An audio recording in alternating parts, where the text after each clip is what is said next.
On the 11th day of the 11th hour of the 11th month, almost 100 years ago, World War I came to a close. And today we honor Veterans Day and recognize those who have, who are, and will be serving our country. And we are joined now by Edmond native Lieutenant Colonel Orrin Lee Peters of the U.S. Army. Thank you so much for being with us here today, and happy Veterans Day. Thank you. We thank you for all of your service. Let's jump right in. We know that you served 511 days in combat during World War II. Take us through your journey and your deployment and your experience. Well, I might tell you that I got caught. I hadn't finished high school in September 16th, 1940, and the National Guard was called up for 1 year.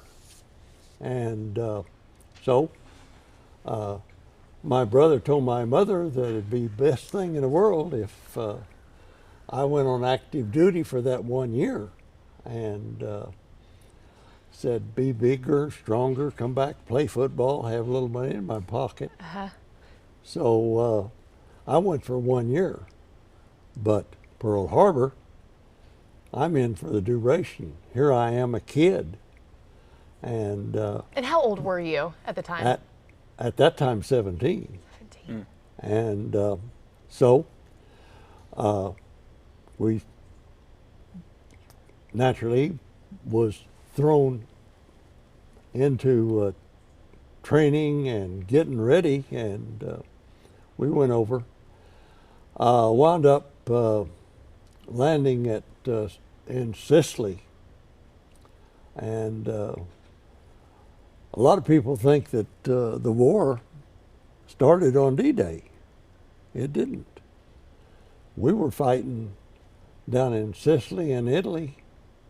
We liberated, the division liberated Rome on the 5th of June. D-Day was on the 6th. And so when you got back here to the U.S., how old were you then?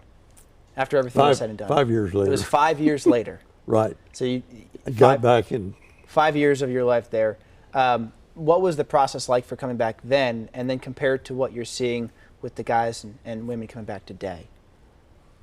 Well, quite a bit of change. Back then, 25% of the country was at war. They had a part in the war. Right now, we only have 1% of the country in uniform. And when you came back from war, tell us how you were treated as a veteran and how you think people are treated when they come home from war today. Do you think society gives credit to where credit's due? What was your experience with coming home? Everyone was happy to have us. Mm-hmm. You know, we're back. In my case, I had 2 years of high school to finish. Mm. Yeah. And this is a good story for you. I went back to high school. They started me as a senior. The senior class elected me as president, and I was president of the senior class. I also coached the Edmond High School football team. Oh my gosh. I was senior class president, head football coach of Edmond High School. While you were a senior. While I was a senior. Not only serving the country, but serving your school too. And talk about, real quick, just being that young, overseas, fighting for your country. What do you feel at 17 years old when you're away from home, away from your family? At that time, I was a kid. Mm-hmm. It was exciting. My gosh. You loved it? Oh, yes. Okay. I did.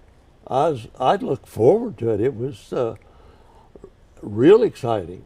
So I had a good time, I thought, for a while. Mm-hmm.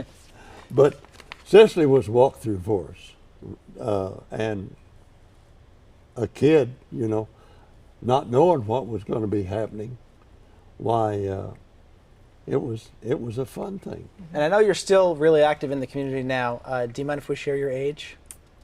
I don't mind. No? He's proud of it, I'm I think. proud of it. 95 years old, if you can believe it.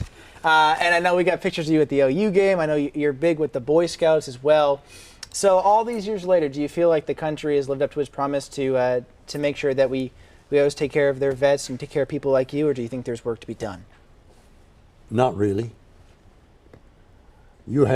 I have a number of people that will say, "Oh, thank you for your service," but I really wonder at times if they realized what all the people have done, the veterans have done in the past.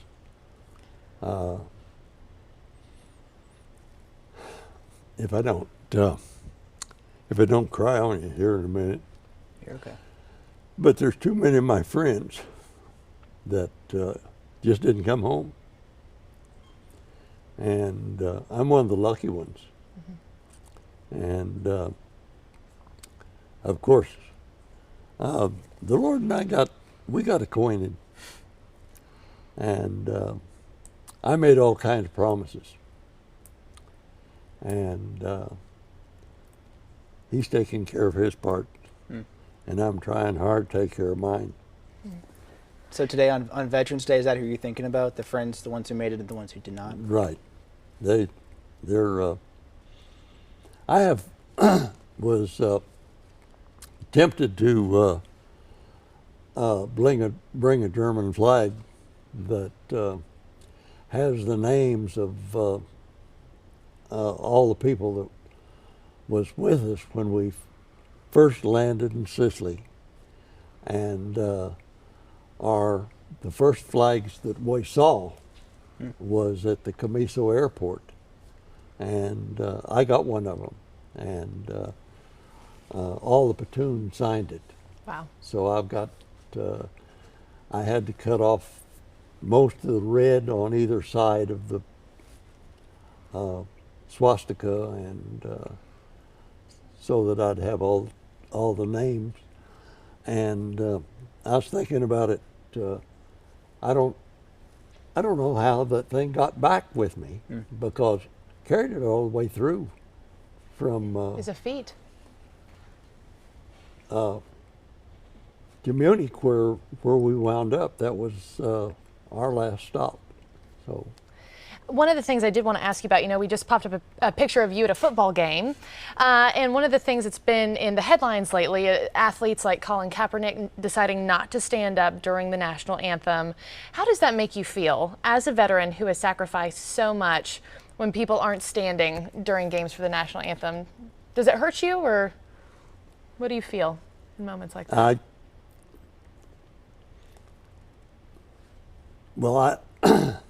I just wonder if he really wants to live in the United States, if he doesn't appreciate it, of what we've done. Then why don't you move on? Yeah. Now, do you also feel like you fought for his right to do that, though, to protect his First Amendment rights? Mm-hmm.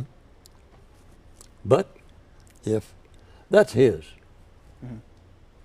he does what he wants to do. But I don't have to appreciate it. Sure. Your ample service, not only to our country, but to your community too, in Edmond, groups like Kiwanis Club, the Masonic Lodge, your church. We know you're very active.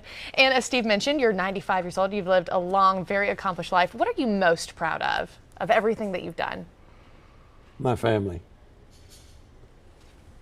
I have 3 boys and a daughter. And I have 6 great granddaughters and 5 great grandsons, and all of them doing well. One of my grandsons one of my sons flew for Air Force One.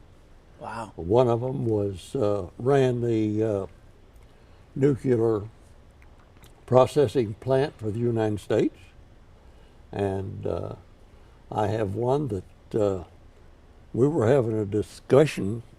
He has a lot going on today, and my coming down here was putting us in a bind. So he's a contractor that is a carpenter, But He they, said- many of them followed you into service of their country, which is so wonderful. I had a brother, my brother and I, the one that talked my mother into letting me go on active duty. He's the one that got his picture in Life magazine. Oh my gosh! Wow, what an honor. You can see it if you go out to the 45th Division Museum, Okay, and we'll give it a look out there.